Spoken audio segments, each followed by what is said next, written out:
Ala yung sading sila. Ako ito.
Yeah.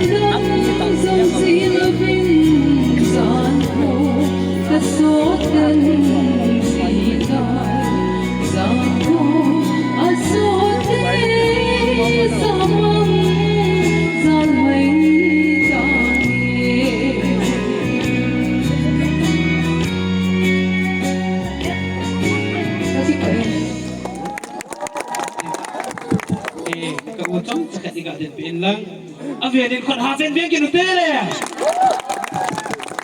cái bao mà mày chẳng cả chân đi cả kiểu liệp thì cái gì vậy itina iti kum lai tam recording na bola keset na sa na cho iti kum vel ai ta deu 93 na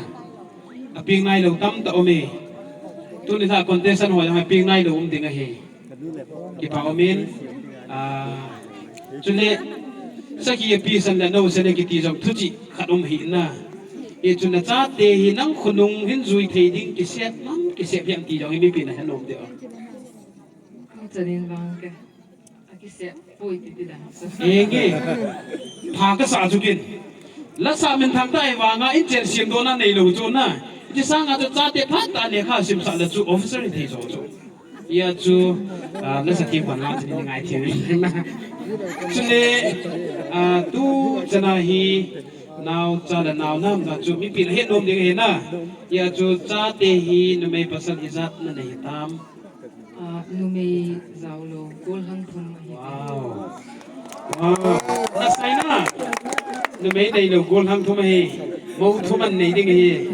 e chu hi tin pen pa izat na siu ai to he bs okay ai izat sa mi lai kwan 11 sim na aneu penin to he pen board exam ki pao me acha te yong sim do su ke in acha te na sa lo chu ke wan chu ko ka sa poi na e chun academic career hi poi mo pen first and foremost na career ni poi mo pen pen na hi in pa cha do min o tu jong angai na lain than li le cho mai than thin lai cho na contestant a zawi na chu ai jong le la sa men thang ta khat yu pao dunia pu chip ge se na ki mo he ma jong ham phai ti no mo we na tui la chi na chun kin ka sa thei pun hi ya sa thim ta ka ki chen pi he ti na a ho lim na ki ve zi hi nai beyond le ka u chu na ki pa thu kan se kem ki pa en le ki pa me